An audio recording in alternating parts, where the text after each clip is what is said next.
Hello दोस्तों, आज हम लोग क्लास 10th के साइंस के पहले चैप्टर के पार्ट 2 का अध्ययन कर रहे हैं। इसमें आज हम लोग जानेंगे कि किसी भी रासायनिक समीकरण को किस प्रकार से लिखा जाता है। तो किसी भी रासायनिक समीकरण को लिखने के लिए कुछ खास पदों को आपको मालूम होना चाहिए, जिससे आप रासायनिक समीकरण को अच्छी प्रकार से लिख सकते हैं। इसमें पहला आता है कि अभिकारक को सदैव बाईं ओर और उत्पाद को सदैव दाईं ओर लिखा जाता है। अगर कोई रासायनिक समीकरण लिखना है तो आपको सदैव अभिकारक को बाईं ओर लिखना होगा, जबकि उत्पादक को सदैव दाईं ओर लिखना होगा।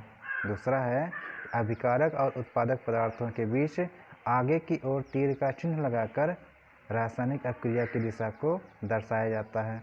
अर्थात जब भी कोई रासायनिक अपक्रिया लिखी जाती है, जैसे कि यहाँ पर लिखा है, तो रासायनिक अपक्रिया को दर्शाने के लिए बीच में एक तीर लगाया जाता है जो अपक्रिया की दिशा को दर्शाता है। ये जो तीर है, ये तीर दर्शा रहा है कि यहाँ से ये मिलने पर यहाँ ये प्राप्त हो रहा है। यानी कि कोई भी रासायनिक अपक्रिया अगर आपको लिखना है तो ये जो अभिकारक है इसको लिखा जाएगा बाईं ओर, और जो उत्पाद होगा इसे लिखा जाएगा दाईं ओर, और इनके बीच में एक तीर लगाया जाएगा जो अपक्रिया की दिशा को दर्शाएगा।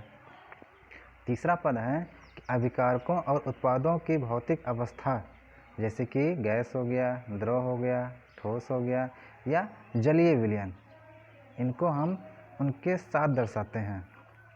जैसे कि यहाँ कैल्शियम ऑक्साइड है, ये क्रिया कर रहा है जल के साथ, तो ये जो कैल्शियम ऑक्साइड है ये ठोस अवस्था में होता है, इसलिए यहाँ पर स्मॉल s लिखा गया है। क्रिया कर रहा है जल से, जल जो है द्रव अवस्था में लिया गया है, तो इसलिए यहाँ पर L लिखा है। तो ये दोनों आपस में क्रिया करके कैल्शियम हाइड्रा ऑक्साइड बनाते हैं। ये बनता है एक जलीय विलयन, इनके मिलने से बन रहा है कैल्शियम हाइड्रा ऑक्साइड का जलीय विलयन, इसलिए इसके आगे AQ अर्थात एक्वस, जिसको बोलते हैं जलीय विलयन। इस प्रकार से किसी भी रासायनिक अपक्रिया को उनकी भौतिक अवस्था के रूप में लिखा जाता है कि जिस अवस्था में होगा, चाहे ठोस होगा, चाहे द्रव होगा या जलीय विलयन होगा, जिस भी रूप में होगा उस रूप में लिखा जाएगा। अगला नंबर आता है, किसी भी रासायनिक अपक्रिया को लिखने के लिए आवश्यक परिस्थितियाँ, जैसे कि ताप है, दाब है, उत्प्रेरक, इन सभी को तीर के ऊपर अथवा नीचे दर्शाई जाती हैं। जैसे कि यहाँ पर देखेंगे, इस अपक्रिया को कराने के लिए हमें 270 डिग्री सेंटीग्रेड तापमान की आवश्यकता है, इसके हम तीर के नीचे लिख दिया गया है। साथ ही साथ अपक्रिया को कराने के लिए मैंगनीज डाइऑक्साइड उत्प्रेरक की आवश्यकता है, तो इस उत्प्रेरक को तीर के ऊपर लिखा गया है। यानी कि जब भी कोई उत्प्रेरक होगा या कोई ताप होगा या कोई दाब होगा, तो उन सभी को तीर के ऊपर या फिर तीर के नीचे लिखकर दिखाया जाएगा। अगला नंबर आता है कि गैसीय उत्पाद अगर प्राप्त होगा तो वहाँ ऊपर की तरफ एक तीर बनाया जाएगा। अगर कोई ठोस उत्पाद प्राप्त होगा यानी कि अवक्षेप, तो उसे तीर को नीचे की तरफ दर्शाया जाएगा। एक बात और, ये जो तीर दर्शाया जाता है ये उत्पाद की तरफ दिखाया जाता है। किधर दिखाया जाता है? उत्पाद की तरफ। ये जो अभिकारक है, ये अभिकारक किसी भी अवस्था में हो, चाहे ठोस में हो या द्रव में हो या गैस में हो, तो वहाँ पर कोई भी तीर नहीं लगेगा। मगर इनके मिलने से जब उत्पाद बनेगा तो इस उत्पाद को अगर ठोस के रूप में प्राप्त किया गया है तो नीचे की तरफ तीर दिखाया जाएगा, अगर गैस के रूप में प्राप्त किया गया है तो ऊपर की तरफ तीर लगाकर दर्शाया जाएगा। जैसे इस सब क्रिया में नाइट्रोजन और हाइड्रोजन क्रिया करके अमोनिया गैस बना रहे हैं, जो कि अमोनिया कैसा है? गैसीय अवस्था में है, इसलिए तीर ऊपर की तरफ लगाया गया है। जबकि दूसरे रिएक्शन में देखेंगे तो यहाँ पर सिल्वर क्लोराइड प्राप्त हो रहा है ठोस रूप में, तो इसलिए तीर को नीचे की तरफ लिखकर दर्शाया गया है।